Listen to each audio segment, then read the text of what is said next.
напоследък гейминг съдържанието в България е паднало на изключително ниско ниво, поне според мен. Защото всеки качва най-вече това, което се гледа, а не това, което е реално интересно, дори и на самите тях. Малко са тези, които продължават да качват това, което им прави кеф, но за жалост не им се обръща достатъчно внимание. Нека да си направим един бърз експеримент и да видим какво ще се случи, ако напишем примерно CS2 в тасачката на YouTube.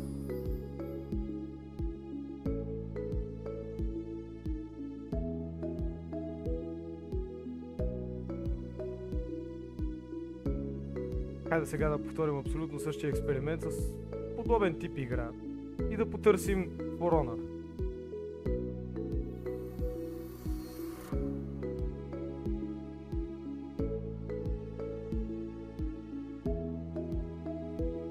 За съжаление, много малко съдържание, нищожни гледания, като естествено имаме две изключения, които са Steinway и Nuclear, но даже и те не са направили кой знае какви гледания, а не са някакви тотално неизвестни за хората. Сигурен съм, че поне един от тях сте го чували. Разбира се, имаме и Титана Shadow Hex, който има доста гледания на някои от клиповете за тази игра. Нека само да обясня набързо защо давам пример с точно тази игра.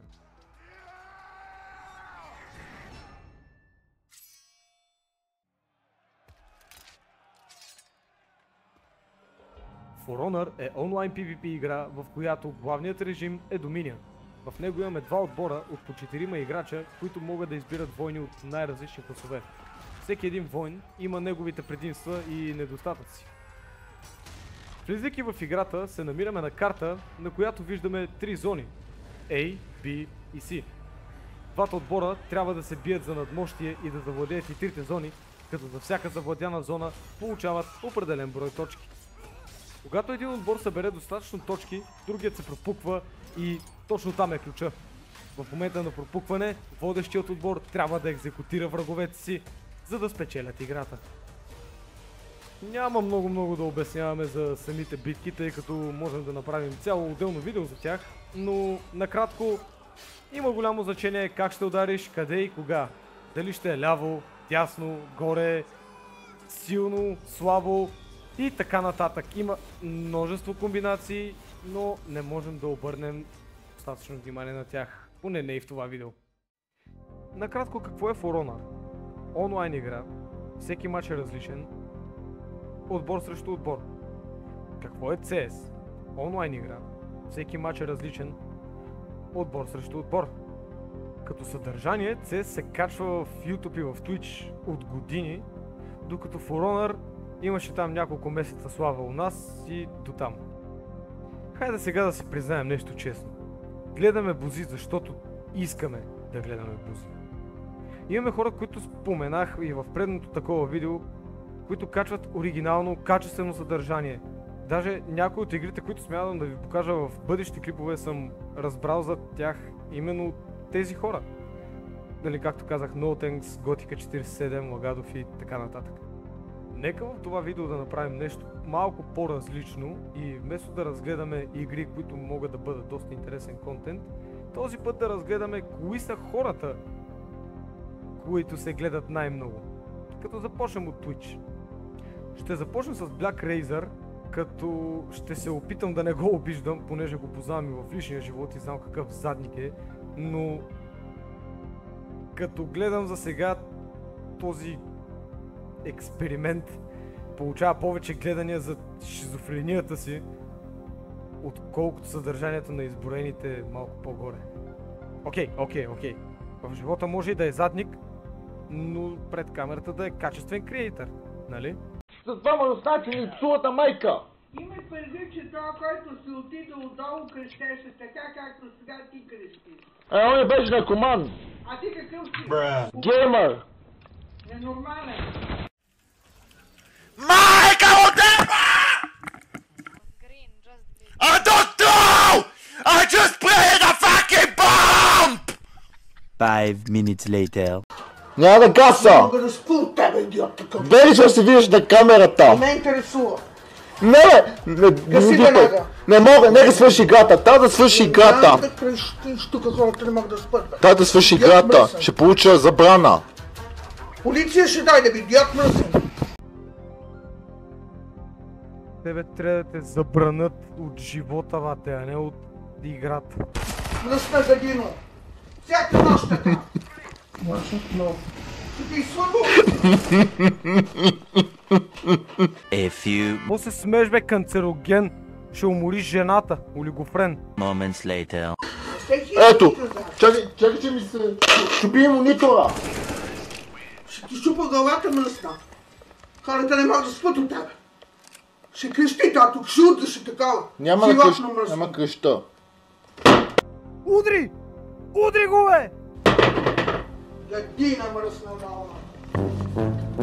Окей, не искам да гледам повече от този човек. Аз съм ретард. Подигравам се на момче с някакви психични отклонения явно. Айде да видим някой друг, който няма психични отклонения. Това е българския вариант, батенце. Ей, там е нота и ти си тук с това и почваш така. Бат, бат, бат, бат, бат, бат! Казах някой без психични отклонения, бе! Така, моят приятел отишъл, хванал, набарал някаква мацка на някакъв купон и така нататък. Метнал е и в един момент, като го изкарал, мацката изкрещяла, скочила от леглото и избягала с думите "С тоя хуй отивай да ебеш майка си". Така че, просто в момента, в който пича е го изкарал, както каза, и ни скромни 25 санта, у нас направо си счупила краката да бяга лек. Така че... Искаш да ми кажеш, че предпочитаме да гледаме хора с отклонения, отколкото такива, които могат да бъдат забавни и без да са байганю на компютър. Надявам се с тези примери да разбирате какво точно имам предвид, като казвам, че сами избираме да гледаме бузи. Защото имаме качествен контент, но ние искаме да гледаме хора, които миришат на лук и адресната им регистрация в Свети Наум. Ако не е това, избираме да гледаме нещо, което сме гледали вече 15 години и някак си не ни омръзва това еднообразие. Окей, добре, ясно. Откъм гейминг дъното е изкопано.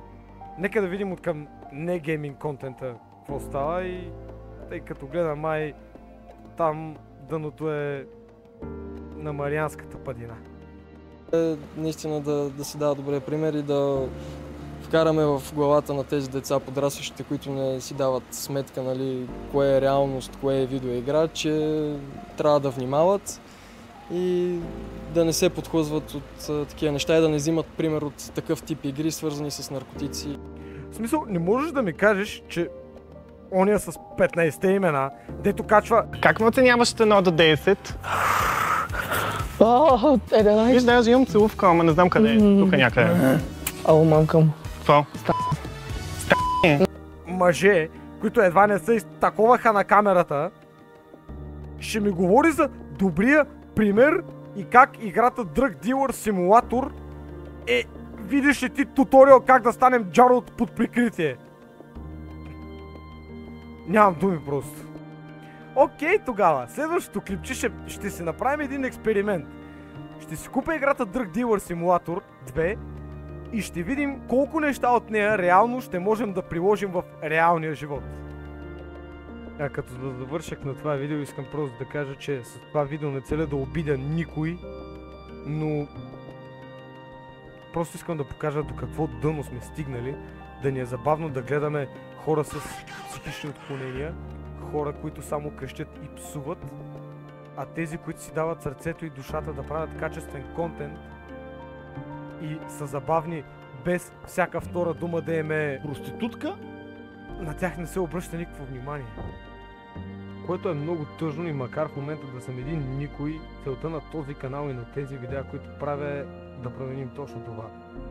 Да накараме хората да почнат да гледат и да харесват качествено и стойностно съдържание, а не всеки да търси простотията. Ако сте съгласни с нещата, които казах в това видео и мненията, които изразих, може да оставите едно палче нагоре, както и да се абонирате за канала, за още такива видеа.